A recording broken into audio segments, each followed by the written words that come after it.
வசனம் சுத்த பசும்பொன் தெளிந்திடும் தேன். நித்தம் விரும்பும் கர்த்தர் வசனம் சுத்த பசும்பொன் தெளிந்திடும் தேன். இதயம் மகிழும் கண்கள் தெளியும் இருண்ட ஆத்துமா உயிரடையும். இதயம் மகிழும் கண்கள் தெளியும் இருண்ட ஆத்துமா உயிரடையும். சத்திய வேதம்.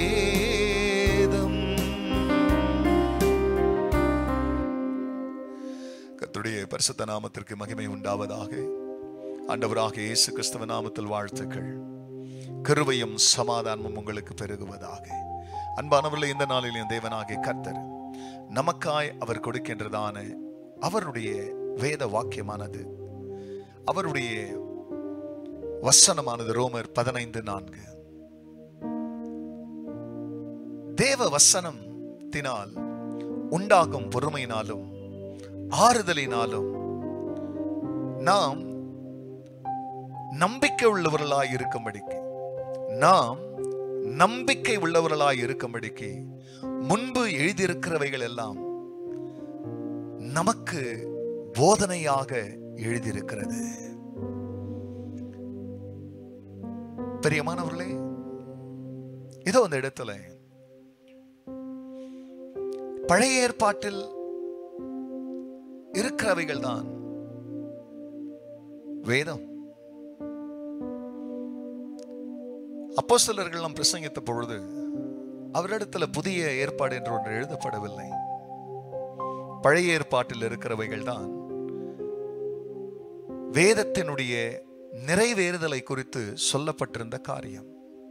அதனால தான் பழைய ஏற்பாட்டிலிருந்தே பெந்தகோஸ்து நாள் வந்த பொழுது பேதுரு என்று பிரசங்கித்தாரே, அப்பொழுது அவர் சொன்ன காரியம் யோவேல் தீர்க்கதரிசன புஸ்தகத்திலிருந்து இயேசு பிரசங்கித்த பொழுது பண்டிகையின் கடைசி நாளாகிய பிரதான நாளில் என்று யோவான் 7:38 சொல்லும் போது வேத வாக்கியம் சொல்லுகிறபடி என்னிடத்தில் விசுவாசமா இருக்கிற இருதயத்திலிருந்து ஜீவ தண்ணீர் உள்ள நதிகள் ஓடும். பிரியமானே, கர்த்தர் நம்மை ஆசீர்வதிக்கவே ஆசீர்வதித்து நம்மை பெருகவே பெருக பண்ணுவார்.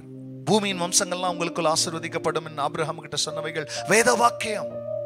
அப்போ வேத வாக்கியத்தினுடைய நிறைவேறுதல் காலத்தில் நாம் இருக்கிறபடினாலே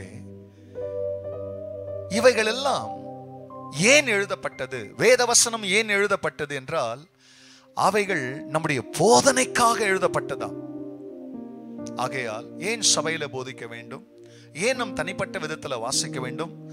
காரணம், அது நம்முடைய பிரயோஜனத்திற்கு, நம்முடைய நன்மைக்கு, நமது ஆசீர்வாதத்திற்கு என்றே எழுதப்பட்டிருக்கிறது.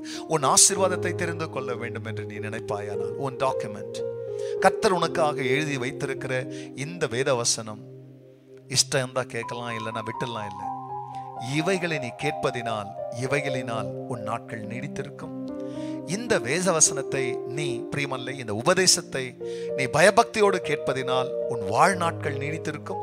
நீ சுதந்திரிக்க போற தேசத்துல இதனால் நீ நீடித்த நாட்களாய் வாழ்வாயினார். வேதத்தை வாசிப்போம்.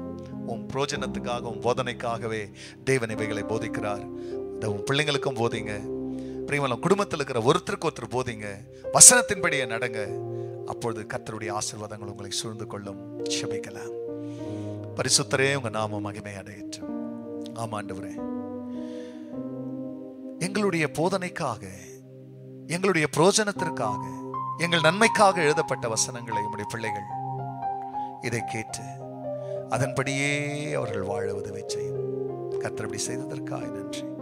இயேசுவ நாமத்தில் பிதாவே, ஆமென், ஆமென். சத்திய வேதம் பக்தரின் கீதம், சுத்தர்கள் போகும் பாதையின் தீபம். God bless you church. Have a blessed day. மறக்காதபடி மற்றவங்களோட ஷேர் பண்ணுங்க. கர்த்தர் உங்களை ஆசீர்வதிப்பார். ஆமென்.